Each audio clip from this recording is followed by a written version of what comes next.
The rise of Christian nationalism has meant that we are all trying to figure out how to reclaim the narrative of this faith that we have that has been really been distorted and exploited in ways that I don't think Jesus would ever approve of. So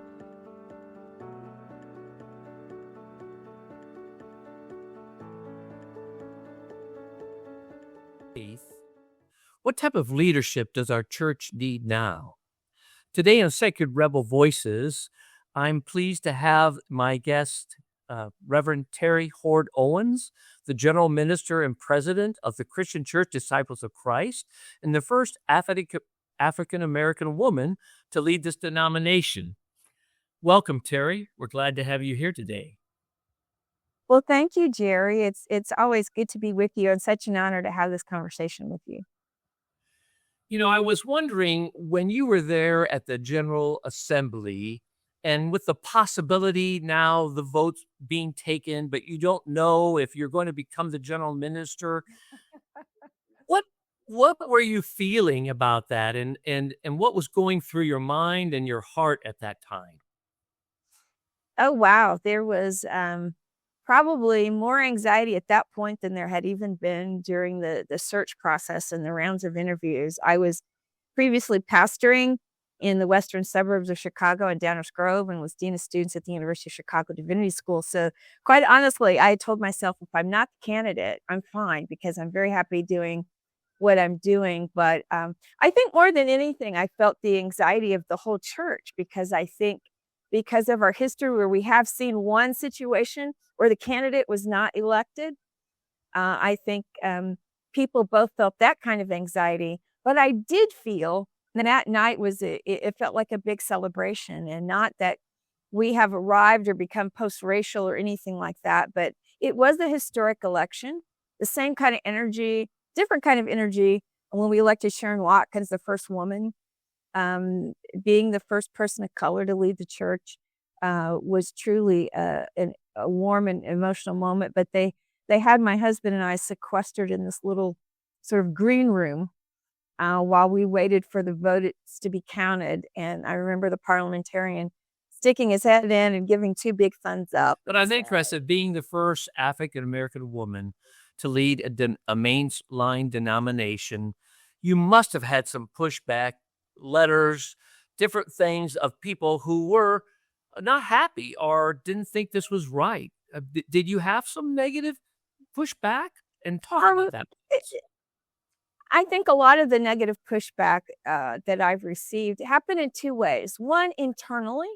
I think, sadly, even though we have a priority of being an anti-racist church, some of our executive search and support processes in trying to account for the fact that we are always hoping to have more leaders of color in predominantly white spaces, right?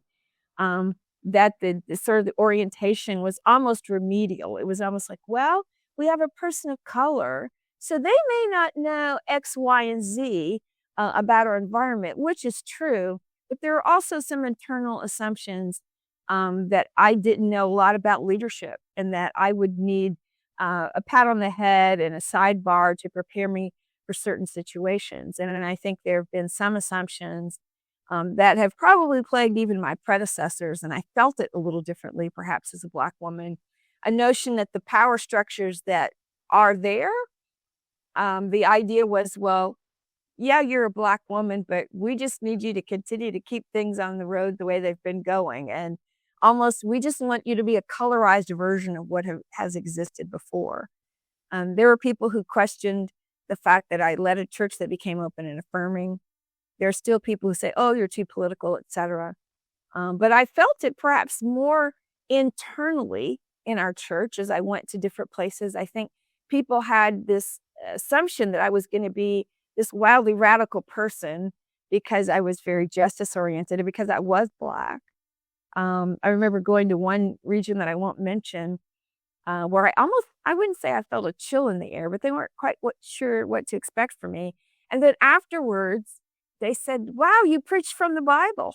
And I thought, well, of course I did. But I think people have come to understand that. I hope they've come to understand that I am a pastor. I have been an executive with 25 years of experience in the corporate world and and 12 years of experience on top of that in higher ed. I have a wide range of experience, but there was this assumption that because I was a person of color, that I may not have had all the executive exposure that I needed to have to the church, as opposed to understanding that I did have more senior level executive experience leading the church than any of our previous GMPs and of any person who is even currently or previously leading a general ministry. And that's unique experience, and I've come to understand that I must own that and insist that be respected and help the church move to a place that just because we now have more representation, the people who are new, just because they're new in a predominantly white space, doesn't mean they bring no skills or experience to that space. And that's the weird and sneaky way in which racism shows up, assuming that certain norms that couldn't possibly have had that kind of experience, or people reading my resume. Oh, wow, you went to this school, you went to that school. So it's been interesting to watch people respond to my background as though, going to Harvard and the University of Chicago, that legitimizes me perhaps in a way that they find that surprising that I went to these schools or that I work for these companies. So it's subtle, but my career, I've always been one of few women and one of few people of color in spaces. So I'm used to it. It remains frustrating, and I think the church we still have work to do in that area. And I think that's one of the reasons why I wanted to have you on the show as a sacred rebel, because you did break some ground. And how did you find the fortitude, the courage, and were there times when you just wanted to give up and say, look, I'm tired of this because I'm feeling such people not giving me the due respect that I need, that I just deserve. Mm-hmm. Yeah. Where did you find that inside of you? Where a couple of places. One, I firmly believe in the power of both one's own spiritual devotional practice and really being grounded scripturally. And those are both part of my own spiritual practices.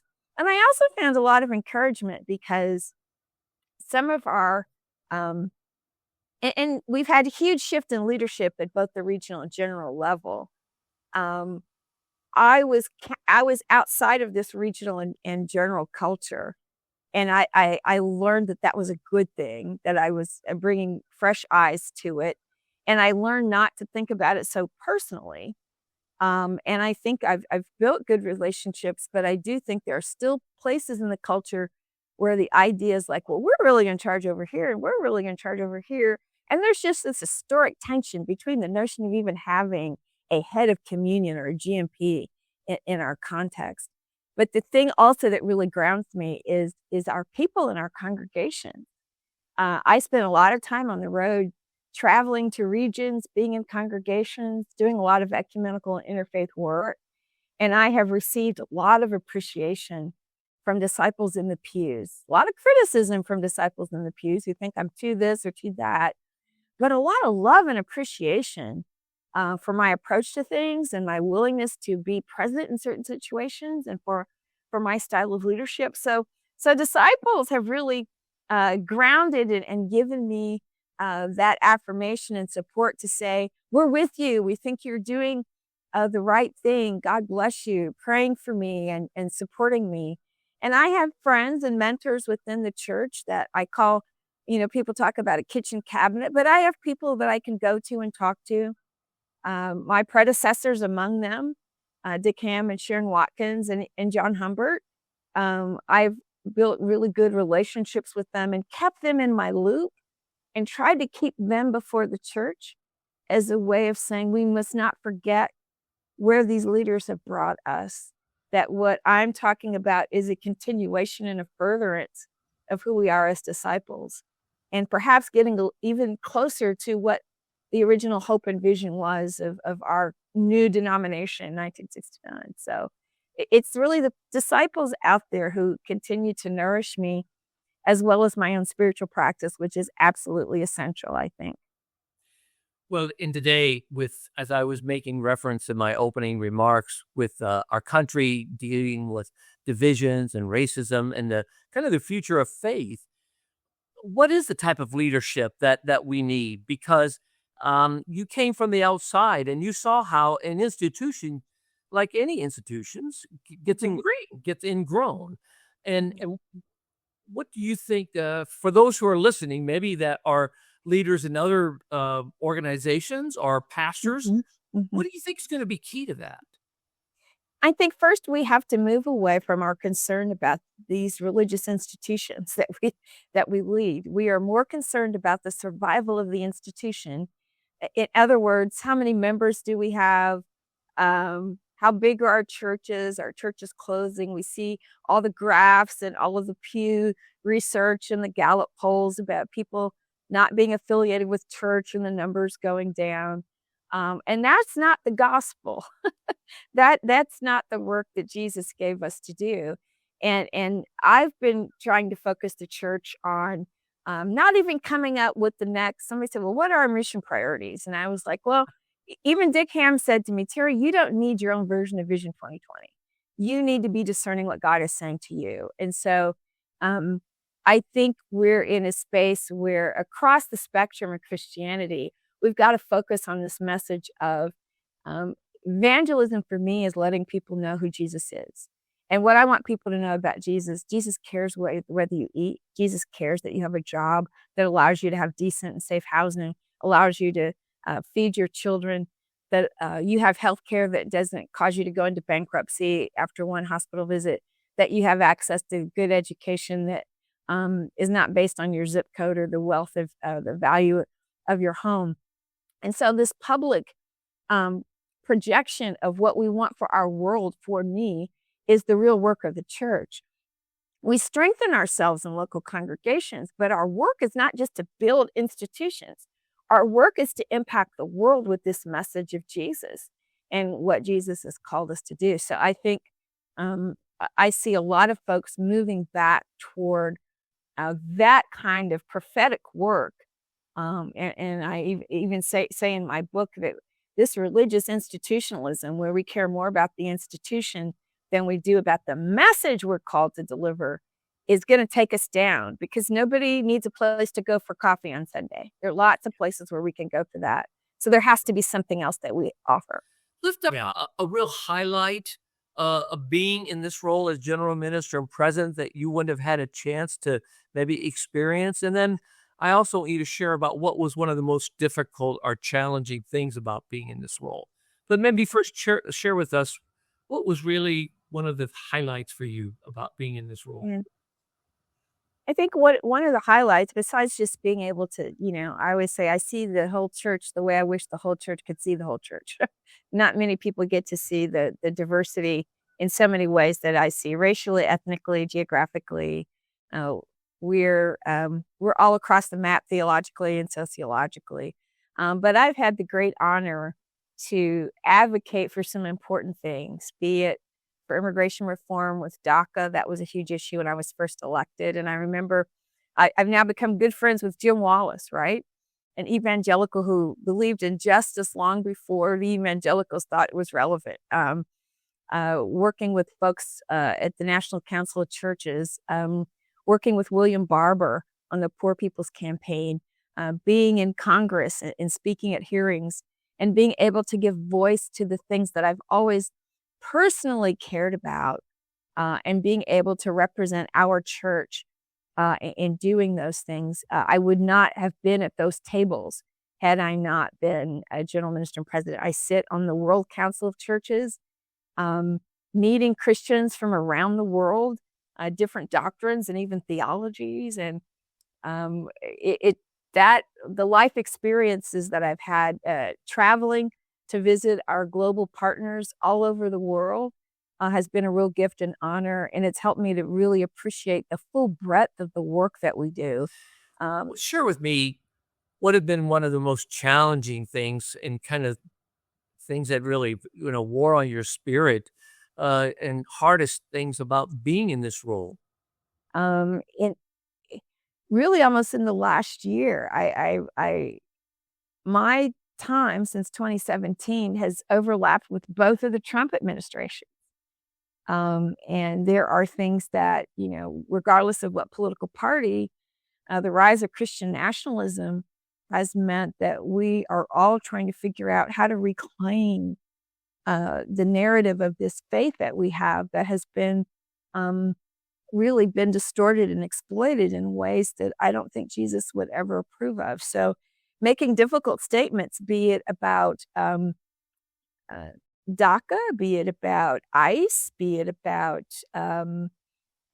what happened in Venezuela, the action against Iran, and those times when we see the real divisions within our church, where sadly people are conflating their political ideology with their religion. And so when Christian nationalism says you can only be a good American if you're a certain kind of Christian, and only be a good Christian if you're a certain kind of American, and that, well, we shouldn't be political. There have been very hateful and disturbing things that have been, this is why I left the disciples, and you're too radical, you're too, and you learn to kind of turn some of that off, but it's been amplified in this last year because the second Trump administration is very different than the first. And I remain committed to my own spiritual and theological beliefs, and I think most of the church is with me, but we do have some folks who just violently disagree. And, my idea is this is the tension that disciples have, that we're the ones who walk together even when we don't agree. And it's really hard to live that out. And it's hard to help people understand that even when I disagree with you, you don't get to tell me as a leader that I can't think and believe the way I do. You can't mute me because you disagree. There are ways to remove me if you disagree, right? So, Well, and that kind of leads into, the new book that you've just come out with, Staying at the Table, Being the Church We Say We Are. And why did you write this book? I wanted in this moment when we were undergoing some important governance changes, which were not just making rules more efficient, but are really targeted at with our congregational polity, making sure that congregations have access to the decision-making process that is the General Assembly, and using technology to make that happen, making the General Board more reflective of the church at large instead of people being sent from each of the regional and general ministries for the most part. And I felt that the church needed to put all of this into context, but also to understand the theological framework in which I, as a leader, put all of this work.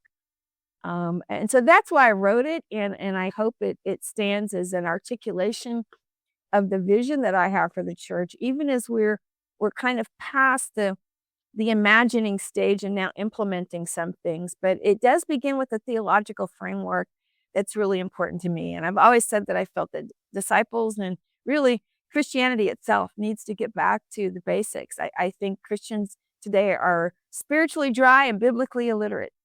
And I say that a lot of places, and I start with that theological frame and then talk about some of the changes that have happened, and then really end with the ongoing vision of there's a section called I Want a Church. And I ended my sermon at General Assembly with that. So that's I want to go to a personal level a little bit, because people maybe who are watching this, who are struggling with their relationship with God and having some questions. And were there times when you were questioning God, when you were wondering about your own faith and almost ready to disengage, maybe, or maybe you did disengage, and what brought you back from that?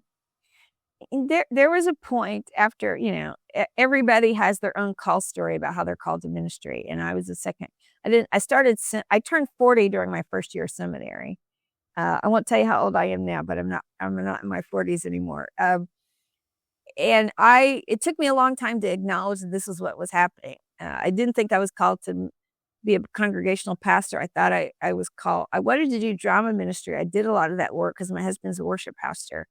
And I thought, well, I want my stuff to have real theological and biblical foundation. And funny as it is, I became a pastor and a dean of students in a seminary. And when I first graduated from seminary, I think that was the darkest time for me in terms of trying to discern where I would go, because I was I was in a high-powered corporate job. I made a lot of money, Jerry, and I was being offered jobs that really was sort of like entry-level ministry jobs that weren't good fit for me personally or monetarily. God was trying to prepare me for the ultimate decision that I made that really did prepare me to take the huge pay cut that I did. But I remember saying to myself, God, why'd you bring me all this way and not give me a visible place where I could serve? I didn't, and quite honestly, I always thought that I would serve the Black church. And it was hard. It still is hard in some spaces. My husband was serving a Black Baptist church that had no ordained women in that church. They became supportive of me, but I was the first person that they had seen in this kind of a role. In disciples, I was affirmed, but there weren't. I remember somebody saying to me as I was being ordained, gee, we're ordaining all these wonderful African Americans. It's too bad we don't have churches to put them in. And I actually asked the question out loud. So is the only place I can serve is a Black church? But I really thought that I was called to the Black church. And so when I was invited to put my papers in for a white congregation, I really didn't know what God was doing. And from the first time I preached at that church, I fell in love with them because they had a hunger for God and they had a hunger for community. And I came to understand there were things that I could do there. There were ways I could serve. And God showed me and prepared me even for the role then to say that the gifts that I had, that perhaps my call was to be in a broader context and not just in the Black church, but that God could still use my very strong sense of myself to speak to the whole church, to nations, and maybe, even the world, perhaps. I was really questioning where I was going to serve. And I didn't think it would be a congregation, but I wasn't sure at all. And there were many times I cried.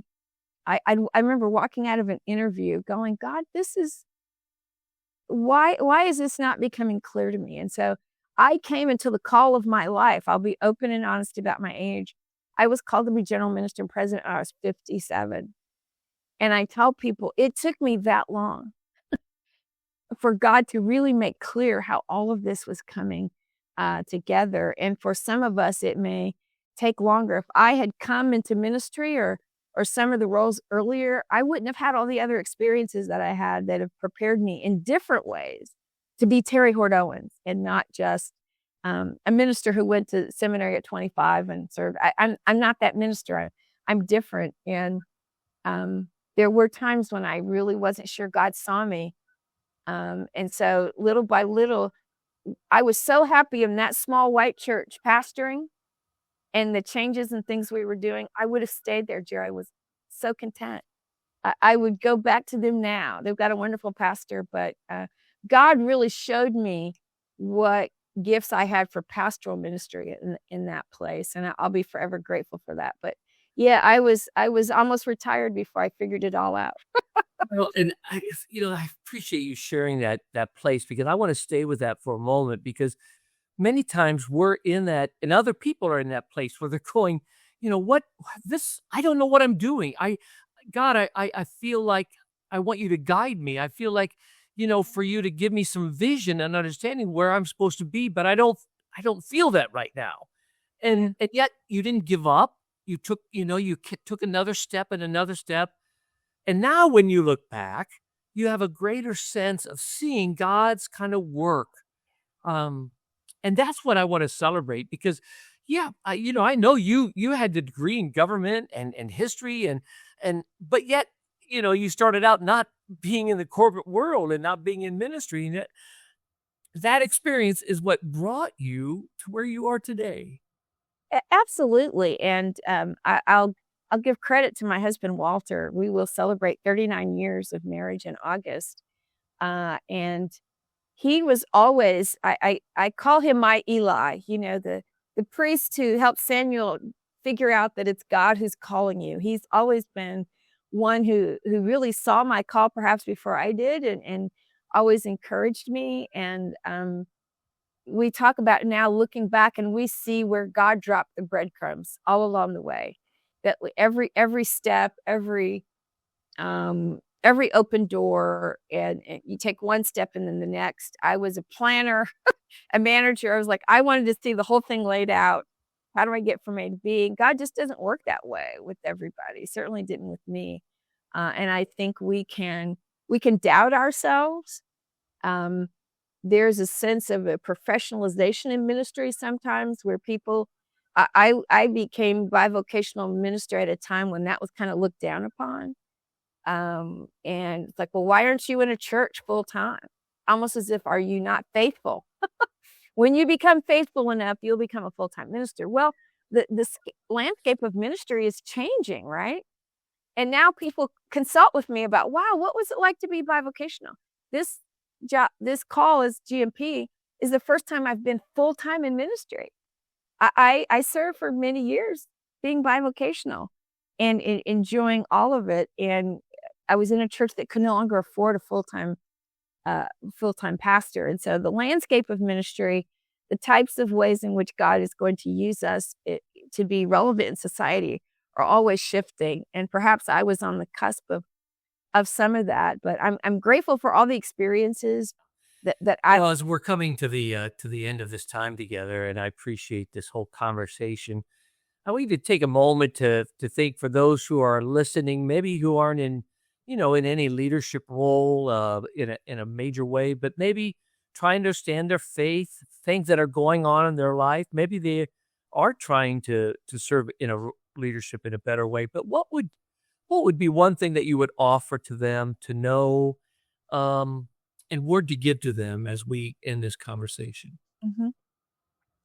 I think the most important thing for us to remember is that God uses all of us. That we talk about believers' baptism, and that the ministers of our church are the members of our congregation, and that the priesthood of all believers. But it's really important for us to have a spiritually equipped laity who are willing to leverage all of their diverse gifts and talents for not just the health of the church institution, but for the work that we do to strengthen one another in the work that we do in the community. And I would encourage people of faith not to neglect your spiritual practices during this time. Be good to yourself, practice good self-care, take care of where you're getting your news information. If monitor or take in the news in moderation. There's the beautiful passage in Lamentations 3 where Jeremiah says, my soul is cast down within me. All these bad things are happening, but this I call to mind, that the love of the Lord never ceases. His mercies are new every morning. Great is your faithfulness. Well, thank you so much. And, I just love hearing your whole story. It really gives me a greater appreciation of the time that you were in the corporate world really did develop and train you, because many people, most of us couldn't be a general minister or president. I'm not that type of a person. I was a local pastor, but I was never good at the institutional structure. And yet that training that you had in the corporate did bring you to where you were. And it just reinforces how some people who are in, some type of job and they feel a calling to ministry and they go, I'm 40 years old. Can I still do ministry now? Yes. And so it celebrates to me how God uses us in many ways that we can't even imagine if we open ourselves. Absolutely. So, thank you so much. And I want to thank those who are listening and joining us in the conversation today. And if you'd like to continue and join us in future conversations, please subscribe. Terri, I thank you for this time together. And I look forward to your celebrating next year. I think it would be that will finish your term. Is that right? No, I'm not finished until 2031. 2031. It's a 6-year term. So, and I was that's right. Yes, I was reelected to a special one-time 8-year term just to get us through this change in cycle. But yeah, I'll be finished in July of 2031. So I have a little more than 5 years left to go. Okay. Well, thank you so much. Blessings. Thank you so much. An honor to talk with you. Who we are. Wasn't even close,